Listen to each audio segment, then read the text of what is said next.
Good morning everyone. এখন বাজে সকাল 7:30 আর আমি আর মা পড়ছি স্টেশনে করিমগঞ্জ যাওয়ার লেগা। ঠান্ডা ঠান্ডা ওয়েদার দেখা বাইর হইলাম। এখন দেখি বৃষ্টি পড়া শুরু হয়ে গেছে। বৃষ্টি পড়লে কোনো অসুবিধা নাই, কিন্তু রোদ দিলে তো পুরো অবস্থাই খারাপ হয়ে যাবে। এটা তো বুঝরাই, রাস্তায় আর হাঁটা যাইতো না পুরা। ট্রেনের অপেক্ষা করতে করতেই ফুলটির দিকে চোখ পড়লো। ফুলটি খুব সুন্দর আছিল। তারপর আই বললো ট্রেন, আমরা উঠে গেলাম। আর এই যে জানলার কিনারে বইতে আসছিলাম, কিন্তু সিট পাইলাম না, অন্য মানুষ বই গেছে। নিজের মনটা বুঝাইয়া মাঝখানে বই গেলাম। আর এই যে মাঝখান থেকে সাইডে দিয়ে একটু একটু ভিডিও করলাম ধান কেটে। আর গরমে অবস্থাটা কীটা হয়েছে এটা দেখতেই পারায়। আমরা ট্রেন থেকে আমি গেছি। আর আগে তো বোঝা গেছে না গরমটা কীরকম, এখন বোঝা যায় গরমে অবস্থাটা কীরকম হওয়ার। করিমগঞ্জ স্টেশনে এখন যা পরিমাণে চুরি বাড়ছে, শুধু স্টেশনে না, ট্রেনের ভিতরেও চুরি হয়, স্টেশনেও চুরি হয়। তো সবাই একটু সাবধান থাকবা এই চুরির থেকে। আর এই যে এখানে দেখো সুবিধাবাদী লোকজন সবাই ট্রেন লাইনের মাঝখানে দিয়েই যাওয়া শুরু করছে।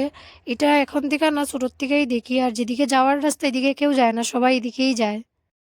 আমরা এখানে দাঁড়াই রয়েছি, ট্রেনটা যাওয়ার পরে আমরা যাই মইতার লেগা।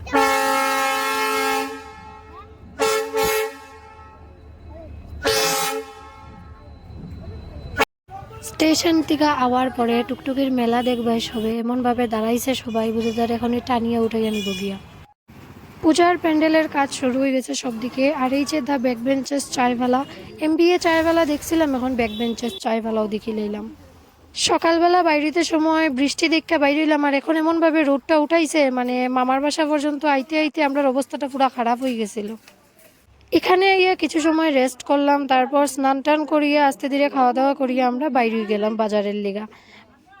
এখনই গরমে অবস্থাটা এত খারাপ হয়ে গেছে, পুরাটা দিন কিরকম যে যাইব ঠাকুর জানে। তো যাইতে সময় লোকনাথ বাবা আর রাধারমন ঠাকুরের প্রণাম করিয়া গেলাম। ভিতরে আর ঢুকলাম না, বাইরের থেকেই প্রণাম করিয়ে আমরা গেলাম গিয়া। তারপর একটা টুকটুক নিয়ে আমরা বাজারের দিকে গেলাম, কারণ তাড়াতাড়ি সব কিছু শেষ করতে লাগবো, আবার আজকেই রিটার্ন করতাম। আমরা এই পড়ছি মদনমোহন রোড। এখান থেকে কিছু দোকানের জিনিস নেওয়া হইব, আর আমার আর্টের লিগা কিছু জিনিস নেওয়া হইব। তো সবই এখানে হোলসেলের দোকান, দেখি কি কি পাই আর কি কি নিতে পারি। গরমের জ্বালায় আমরার অবস্থা তো পুরা খারাপই হয়ে গেছে। আর এটা হইলো দুর্গা মণ্ডপ, আর ওই যে পিছনে মদনমোহন আঁকড়া। আমরা আর গেছি না ভিতরে, আমরা দোকানে ঢুকে গেছি এখান থেকে। আমি ফেব্রিক নিতে আসছিলাম, কিন্তু এখানে মাল্টি কালার ফেব্রিক পাইলাম না, তো এটার লিগা নিলাম না। তো মা এখানে দোকানের লিগা কিছু জিনিস লই লইছে। ব্যাগটা দেখে বোঝা যান না, কিন্তু এটার মধ্যে অনেক জিনিসপত্র আছে। আর যাইতে সময় আছিল রোদ, আইতে সময় দেখি বৃষ্টি। এই যে দেখো রাস্তাটা অল্প অল্প ভিজা। তো একটু একটু বৃষ্টি ভিজতে ভিজতে আমরা গেলাম আরেক সাইডের দোকানে। এদিকেও সব হোলসেলের দোকান। আর এখানে দেখো দোকানগুলো কিরকম সাজানি, পুরা ভরা ভরা, দেখতেও ভাল লাগে।